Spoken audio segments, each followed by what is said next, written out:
Okay, this is just a quick video, just because we're short in time for the remainder of the year to get through the content which you need to cover before your exam in May. This is just a quick video to go through the response to the question which I've been marking over the Easter break on reliability, and particularly this, as you can see, the source on your screen. An extract from a speech by Brian Faulkner, Prime Minister of Northern Ireland, on the 24th of March 1972. The question that was posed to you is, how reliable is source C for an historian studying the introduction of direct rule in March 1972?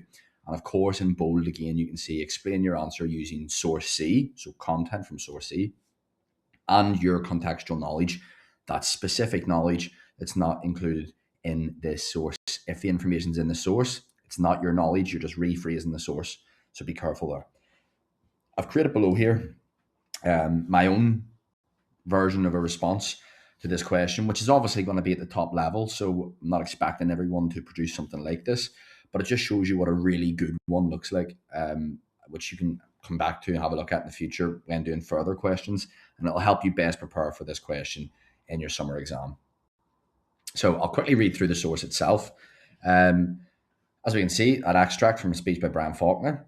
The British government's actions will mean the loss of powers which Stormont has used for over 50 years. I have told the British Prime Minister that the removal of these important powers will weaken the Stormont government. Losing control over law and order is a victory for the IRA. In response, we have decided to resign from government. So the question is nice and vague almost to an extent, and it says, you're just talking about, if I highlight here, an historian studying the introduction of direct rule. It doesn't say reactions to the introduction of direct rule or reasons. It's just talking about direct rule. That's nice. That's nice and open. Okay.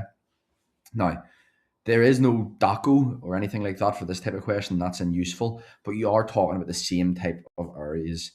Date will come up again. Author, we definitely have to talk about, because the author will obviously affect the reliability, trustworthiness of a source. Can we trust the source? Can we trust the author? And therefore, if we can't trust the author, we're less likely to trust the source. You will have to use content because, again, if I highlight down here, it says using source C. So you need to take a quote from source C and use it to prove to the examiner that you've met the requirement of using content. And of course, then we need to get in our own knowledge. All right. Now, I began here with date. And most of you are doing the first two bits of this question. In fact, everyone's doing the first two bits of this question, which is to identify the area and explain how it impacts upon reliability. And right away for date, everyone was able to do this. The date of the source is the 24th of March, 1972. I've just read the area and bolded above the question, and I've highlighted that down here. So I've identified the date right away. I'm talking about date. That's good. This makes it more reliable. So I'm already reaching a judgment. It makes it more reliable. That date is good. What will set you apart from others who are completing this question, what will allow you to get to level 3, which is 5 or 6 marks out of 6, is being able to explain this, why it's more reliable or why these areas are less reliable. And that's what really takes you to the next level. So you can see here I've said that the reason the date makes it more reliable is because it is a primary source. Too many people are stopping there. Okay, that's good, but why is that? Why is a primary source useful? Explain to me why that makes it more reliable, I should say. Sorry. Why is it more reliable? Why is it more trustworthy, this information? Because of the date. So the whole thing is, this is because it is a primary source, meaning it will have reliable insight to reactions from the time, as it is from the same day Heath announced direct rule. So I've explained fully, well, it makes it more reliable because it has reactions from that time because it's a primary source.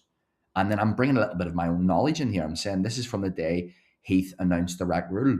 There's no mention up here of this is from the day that Heath introduced direct rule or anything, or sorry, announced direct rule, I should say. He introduces it later. But that's not mentioned here at all. So by me mentioning that this is from that time when he announced it, that's me bringing in my own knowledge, which is allowing me to start to fill this bit here of using your contextual knowledge. And that'll get you to the top of level 3. Next, I'm looking at the author. Everyone's able to do this bit. The author of the source is Brian Faulkner. Okay, that's good. Again, I need to reach a judgment. This makes it less reliable. Some people are saying it makes it more reliable, and I understand why, but you need to be really tight in explaining that. I've gone for less reliable. I'll explain this why first. The reason that this makes it less reliable, look at the detail I've put here. This is because Faulkner was the Northern Ireland Prime Minister and is therefore going to be biased against the British decision. A lot of people were saying that and then leaving it there. But why is he biased? Again, just take it a step further, ask yourself why. Well, he will want to portray his government's actions in a positive light and deny its feelings. Heath is introducing direct rule because Faulkner and his government have failed. He doesn't want to obviously convince voters that he's a failure. He doesn't think it's fair that the British government are introducing this. So he is going to be biased against this British decision, against these British proposals to transfer security control. And as a result, he's going to want to portray his government, defend his government in a positive way, and deny any shortcomings. So it's just that last bit here in particular that people are falling down on. They're not saying why he's biased. Okay, he wants to defend his actions. He wants to portray them in a positive light. All right. Now, the next one I'm coming into is content. The source states, and I've pulled out a quote: "We have resigned from government." All right. Now, if I was a historian looking at direct rule and generally why it was introduced and the reactions to it, it's important to understand this is a reason why direct rule is introduced. Faulkner and his government resign, and Heath has no choice but to introduce direct rule to govern Northern Ireland. But that's all. So that's really important to tell you why it's introduced. And the really important thing here is that's true. And that means if it's giving you information that is true, that is accurate, it must be more reliable. That must make it more reliable. Because if it had been telling us stuff we know is false, that makes it less reliable. Because you can't trust it. But you can trust it here. In this moment, it's being truthful. So I go on. This makes it more reliable. Okay, good. We're all able to do that. It's this bit again where people fall down, the explanation of why it makes it more reliable. Well, as you'll see, I've said, this is because I know the information is accurate, as Faulkner's entire government resigned because Heath demanded the transfer of security control from Stormont to Westminster. That is slightly mentioned in the source. I mean, obviously, it says here we have decided to resign. And it says losing control over law and order is a victory for the IRA. But what it doesn't specifically mention is that Heath demanded the transfer of security control from Stormont to Westminster. That last bit in particular, to Westminster. And that is new information that's not in the source, which proves the information in the source is true, proves, therefore, if it's accurate and true, it's more reliable, and shows the examiner I'm using my own knowledge, I'm using information here that isn't in the source. And that's what elevates this question to the top of level 3, 6 out of 6 marks. Now, the next one is the nature of the source. And this you can see I quickly identified. This is a public speech. Everyone was able to identify it. Now, some people were saying this makes it more reliable. I am going to say less reliable, and I'm going to explain why. It's a public speech. It's a speech being made to the public. Now, if you're making a speech, everyone who's ever written a speech, what they are thinking as they are writing it is, who is this speech for? What do I want them to think? And that will make it less reliable because they're not trying to tell the truth. It's not a diary entry where they're telling their own God's honest truth and writing it down in the book. Instead, it is a attempt to persuade people, to make people think a certain way. All right. It's a public speech. If you get up on a public platform, you want the public to think something. And so this is why I've said it's less reliable. This is because Faulkner will want to use this speech to reach an audience of unionist voters. Yeah. And as a politician speaking to voters, he wants to change their mind. So it means, as it says here, he is more likely to be biased to convince them his actions are justified. Okay, he's a politician. He's in the business of winning votes. He's just resigned, him and his entire government. He's going to want to use this speech to talk to unionists, to convince them I'm doing the right thing. The British government is doing the wrong thing here. So he's using this public platform to justify him and to basically use as an opportunity to win support. And that means it's less reliable because he's not trying to tell the truth. He's trying to win the argument. He's trying to win votes. He's trying to win support. And therefore, he's more likely to be biased towards himself against the British government. Okay. The last little bit, and this is very closely tied, is the author's motive.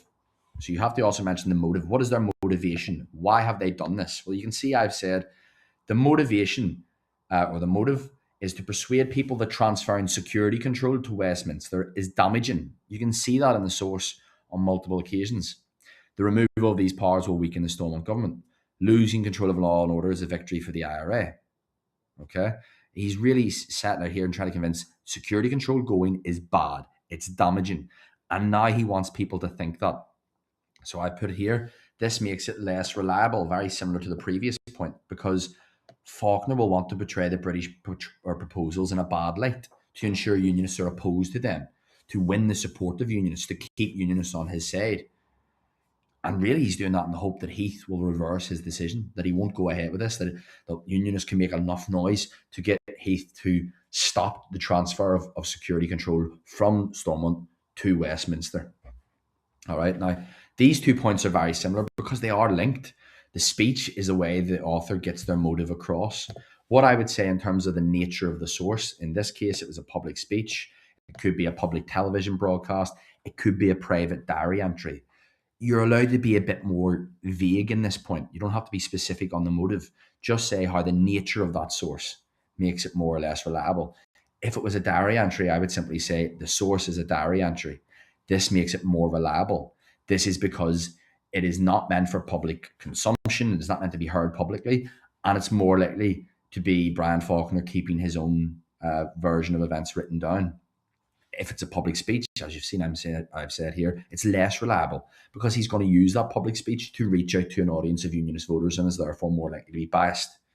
Then in the motive is where you're a bit more specific and you say, oh, well, here's what his motive is, and this is why it's less reliable, because he's trying to persuade people to go along with this, that, or the other. Okay. So hopefully that gives you a bit of clarity as to why those 2 points are different. The source is a public speech, or the source is a diary entry, or it's a cartoon in a newspaper, whatever. It's all about how does the nature of the source, the form of the source, whether it is a speech or diary entry, etc., how does that make it more or less reliable? Not so much on the content or what it's about, but just if it's public, it's about persuasion. P for public, P for persuasion. If it's private, it's more about what you privately think, and that's more likely to be truthful. You're more likely to be truthful privately than you are as a politician publicly. Overall, then at the end, I find source C to be somewhat unreliable. This isn't actually quite fair because I give you reliable, unreliable, or somewhat reliable. I've changed it here to somewhat unreliable. The reason for that is I've said the motive makes it less reliable. I've said the fact that the nature of the source, the fact that it's a public speech, has made it less reliable. Okay. I've also said the author's made it less reliable. And I've only said that the content of the source and the date make it more reliable. So I've had 3 unreliable points to 2 reliable. So it's somewhat unreliable. There are still reliable aspects to it. For example, it has some accurate information, as we saw in the quote earlier on about this whole government resigned. We know that's true. However, Faulkner's own bias is what makes it unreliable. Okay, we can't trust him. And that's why I've come to the conclusion that it's unreliable overall. I'm just going to quickly check how much time I have left here. Happy days, I've got about a minute or so. What I will say for this type of question, don't drift into useful. That's important, and no one was very doing that very much at all, so that's good. Stick to reliable, trustworthy. Can we trust the source? Don't just leave it by saying, here's the date, this makes it more reliable because it's a primary source. Here's the author, it's less reliable because he was a prime minister and he's biased. Tell me why a primary source makes it more reliable, because it has information from the time, which is more likely to be true and give you good insight to that time. Why does the author make it more or less reliable? Why can we trust that author or not? Don't, always imagine I'm sitting on your shoulder going, why? Tell me more, why? All right? We just need to develop our explanations, because that's where most people are falling down. I will quickly say here, I can see some of you have said that the author, Brian Faulkner, makes it more reliable. That's okay, so long as you're precise here. And I would only say it makes it more reliable because he was involved in the meetings between the British and the Northern Irish governments. And as a result, he's likely to have insider information. And he's a key leader of unionism, so he's therefore more likely to know the private conversations that have been taking place behind the scene. And he's more likely to be well educated on the matter. But for me, it's just more obvious to call him less reliable. I know that was very quick and I whistle-stopped through that because I've only got a few minutes that I'm able to say this all, but hopefully this provides you with some clarity. If not, you need to come and see me and ask me why would it be better for me to say this, as you've suggested in my notes, sir, or why does this make it more reliable, or why would that make it less